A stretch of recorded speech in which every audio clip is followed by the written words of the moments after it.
Hi, my name's Steve. I'm just going to give you a little tutorial on how to build some surfboard stands. As you can see right here, we got 3 older surfboards. I've marked the spot on the surfboard with blue tape where there's major damage. These need to be repaired, and one of the easiest way to repair them is using a repair stand. Let's come on up here. I'm going to show you the repair stand. We started the first part of it. What you have is just take 2 5-gallon buckets. You can 5-gallon buckets. A lot of times on the freeway, they fly out of the backs of the cars.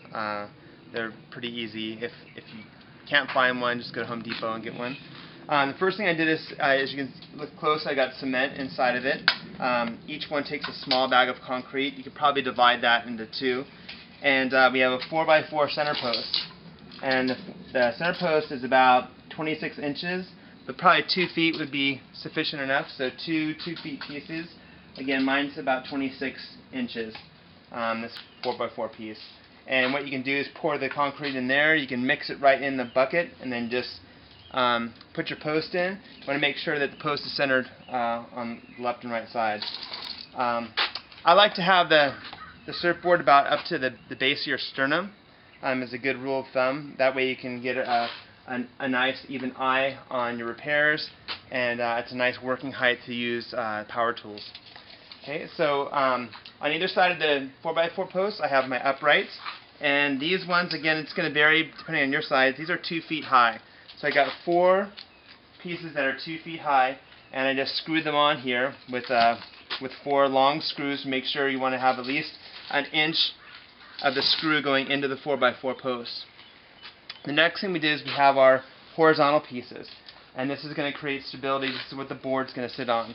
And you can see these are about 8 inches. So my total span is almost 20 inches. So we have 4 8-inch pieces. I screwed them down. You can see I countersunk them here so that they're not protruding, so they won't damage the bottom of the board. Alright, our next step, we're going to primer all this wood because these are going to be left outside. So that's one of the reasons I kept this kind of short. It's because it's going to take up space. So we're going to primer the wood. We're going to get spray cans, and we're going to do some decorative spray cans with green and blue and white when we're done.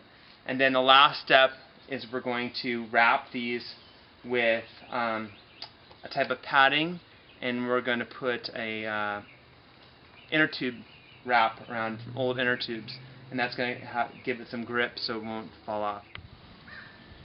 Okay, this is Steve and part 2 of our surfboard repair stands. You can see over here what we've done since our last segment is that we've cut out this piece of carpeting. You can see over here, and it's got a scrap piece of carpeting. I use this metal piece as my guide, and I cut a strip about the same size as the width of the stand. And I have it suspended down here so that when we take the surfboard, let me show you.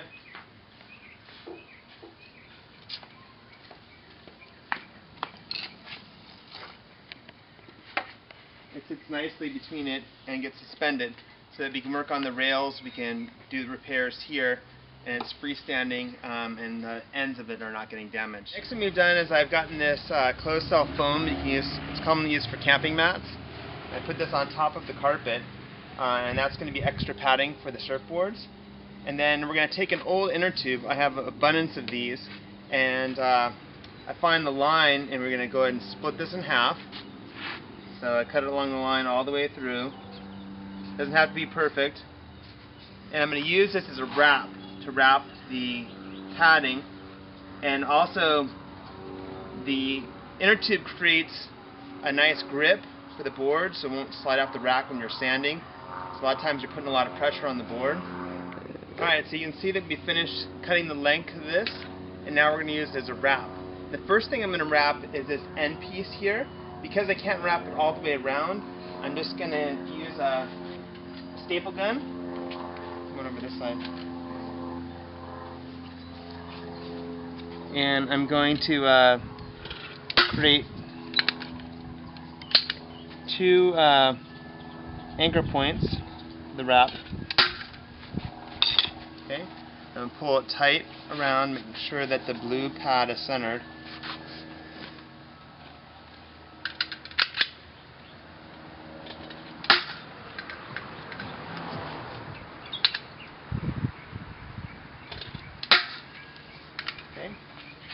Now I'm going to trim the edge of this.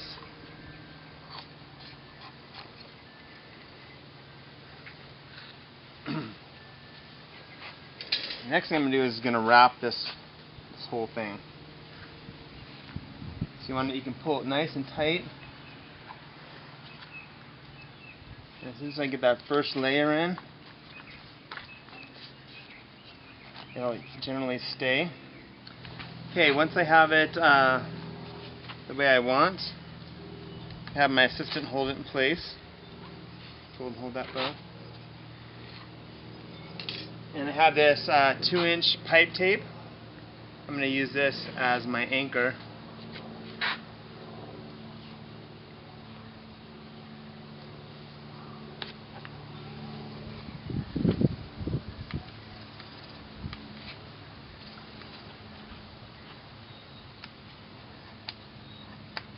Got the holds. Gasket though. Just going to wrap this tape nice and tight around the end. Then I want the bottom of it to be anchored underneath. And that's it. So we're going to go ahead and do this to all 4 sides. Then we'll have a nice soft padding for our boards to go on top. Alright, so we have our surfboard stand completed.